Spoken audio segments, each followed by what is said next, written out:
హల్లెలూయా. దేవుని పరిశుద్ధ నామానికి స్తోత్రం కలుగును గాక. ఈ మంచి ఉదయకాల సమయం దేవుని మాటలు వింటున్న మీ అందరికీ కూడా నా హృదయపూర్వకమైనటువంటి వందనాలు. ఎలా ఉన్నారు? మీరు, మీ కుటుంబాలు, మీ బిడ్డలు క్షేమంగా ఉన్నారా? దేవుని మహాకృప మీకు, మీ కుటుంబాలకి తోడై ఉండును గాక. ఆమేన్. పరిశుద్ధ గ్రంథంలో నుండి ఒక వాక్యాన్ని మనం చదువుకుందాం. చూడండి, అపోస్తులుల కార్యాల గ్రంథం 2వ అధ్యాయం 42వ వచనాన్ని మనం చదువుకుందాం. అపోస్తులుల కార్యాల గ్రంథం 2వ అధ్యాయం 42వ వచనం. వీరు అపోస్తులుల బోధయందును, సహవాసమందును, రొట్టె విరుచుట యందును, ప్రార్థన చేయుట యందును ఎడతెగక ఉండిరి. హల్లెలూయా. పరిశుద్ధ గ్రంథాన్ని మనం చూస్తే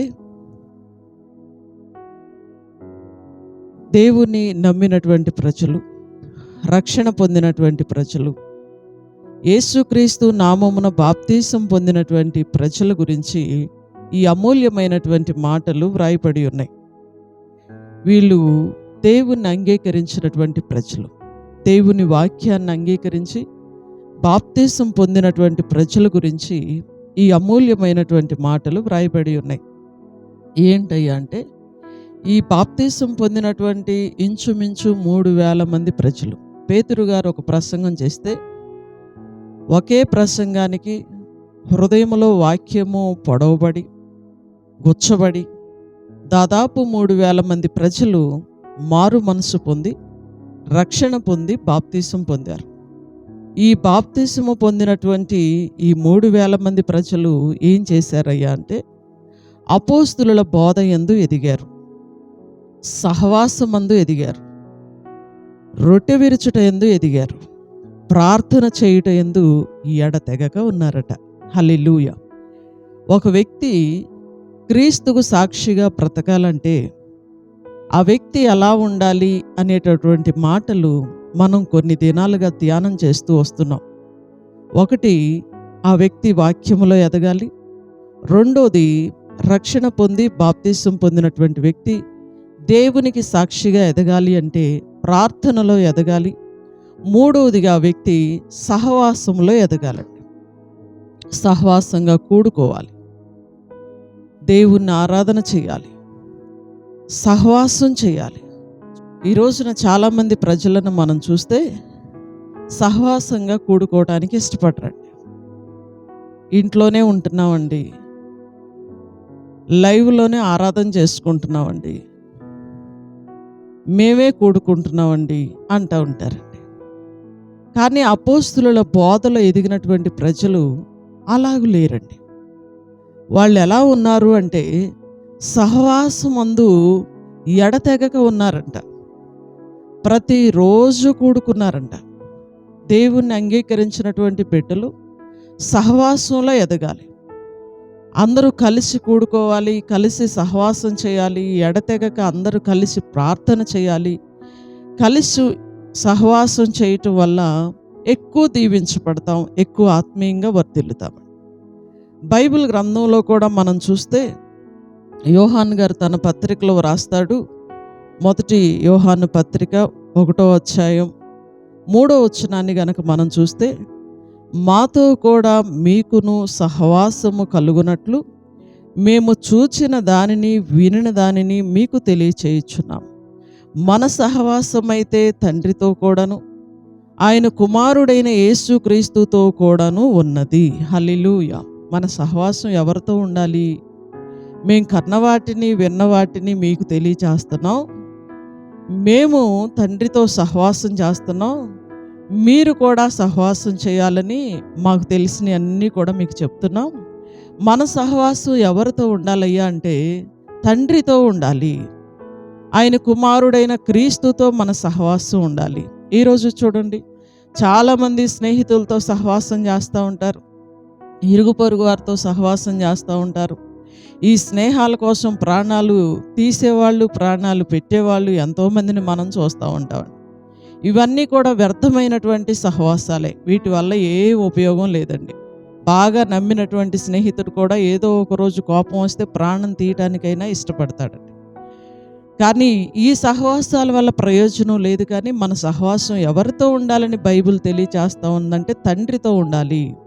ఆయన కుమారుడైనటువంటి క్రీస్తుతో మన సహవాసం ఉండాలి. చూడండి, సంఘంగా నమ్మి బాప్తిసం పొందినటువంటి ప్రతి వ్యక్తి సంఘంగా కూడుకోవాలి, సహవాసం కలిగి ఉండాలి. రెండోది, ఆ సహవాసం తండ్రితో ఉండాలండి.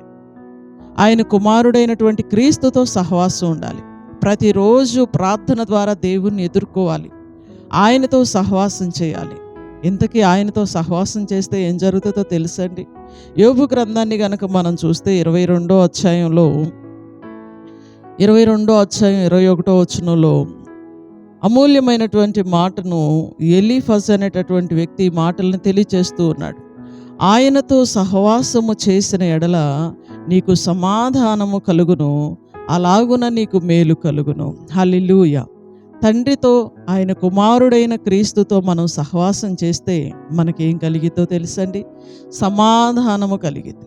ఈ రోజున చాలామంది కుటుంబాల్లో సమాధానం లేకపోవటానికి కారణం యేసు ప్రభు వారితో సహవాసం లేకపోవటమేనండి. చాలామంది కుటుంబాల్లో గొడవలు, అల్లర్లు, సమస్యలు రేగటానికి కారణం దేవునితో సహవాసం లేకపోవటమేనండి. ఆయనతో సహవాసం చేస్తే మనకు సమాధానం కలిగిద్దని బైబిల్ తెలియచేస్తూ ఉంది. చూడండి, ఆయనతో సహవాసము చేసిన ఎడల నీకు సమాధానము కలుగును, అలాగున నీకు మేలు కలుగును. చూడండి, తండ్రి అయినటువంటి దేవునితో గనక మనం సహవాసం చేస్తే మనకు సమాధానం కలిగిద్ది, మేలు కూడా కలిగిద్దండి. నిజమే కదా? దేవునికి సాక్షిగా మనం బ్రతకాలి అంటే మనం ఆయనతో సమాధానం కలిగి ఉండాలి, ఆయనతో సహవాసం చేయాలండి.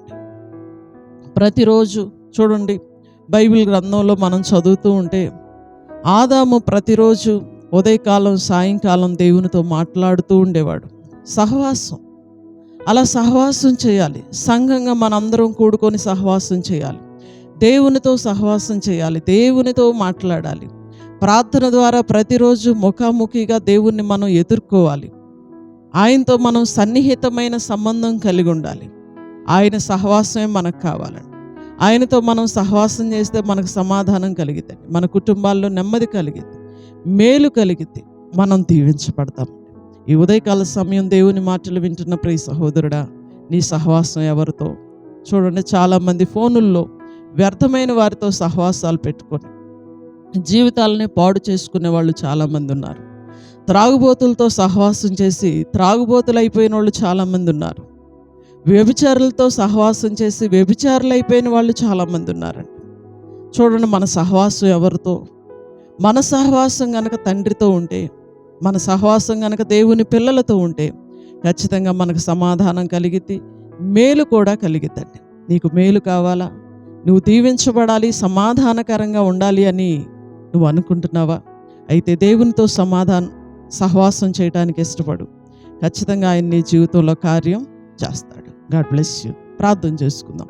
సర్వోన్నతుడు అయిన మా తండ్రి, సర్వాధికారి అయిన మా ప్రభువా, సమస్తాన్ని చేయుటకు శక్తి కలిగిన మా యేసయ్య, మీ ఘనమైన శ్రేష్టమైన నామానికి వందనాలు, స్తుతులు, స్తోత్రాలు చెల్లిస్తూ ఉన్నాం. నీ అమూల్యమైన మాటల ద్వారా ఈ ఉదయకాల సమయం మాతో మీరు మాట్లాడినందుకు వందనాలు.